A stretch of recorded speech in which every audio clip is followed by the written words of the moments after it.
Drejtori i Drejtorisë për Punë të Përbashkëta dhe të Përgjithshme të Qeverisë ka reaguar ashpër ndaj akuzave të fundit të LSDM-s duke i cilësuar si sulme të koordinuara politike dhe të motivuara nga frika dhe mungesa e ideve brenda partisë. Sipas tij, qëllimi i LSDM-s është të shmangë diskutimin për vizat e arta, llogaritë sekrete dhe aferat që, siç thot ai, lidhen me ish-kryeministrin Zoran Zaev dhe ish-ministrin e Shëndetësisë, kryetarin aktual të kësaj partie, Venko Filipçe. Tomovski deklaroi se LSDM përdor strategjinë kapeni hajdutin duke tentuar të paraqesë të gjithë politikanët si të njëjtë, edhe pse sipas tij zgjedhjet e fundit e dëshmojnë të kundërtën.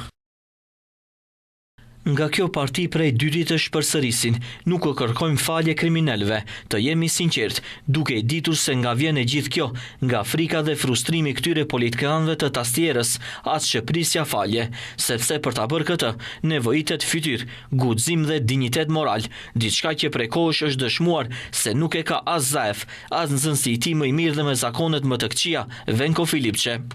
Në reagimin e tij, Tomovski sqaroi se nuk është pronar, nuk përfiton dhe nuk ka asnjë lidhje të drejtë me kompaninë që LSDM e përmendi në akuzat e saj. Ai akuzoi LSDM-n se ka publikuar numrin e tij personal të telefonit, mes tjerash paralajmëroi edhe padi për LSDM-n.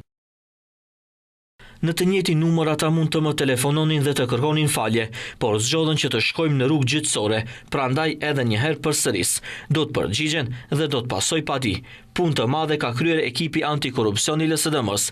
E kanë gjetur numrin tim që të gjithë e dinë dhe që është në emrin tim. Akuzave të LSDM-s, Tomovski u përgjigj edhe ditën e djeshme, duke i quajtur shpifje dhe trillime.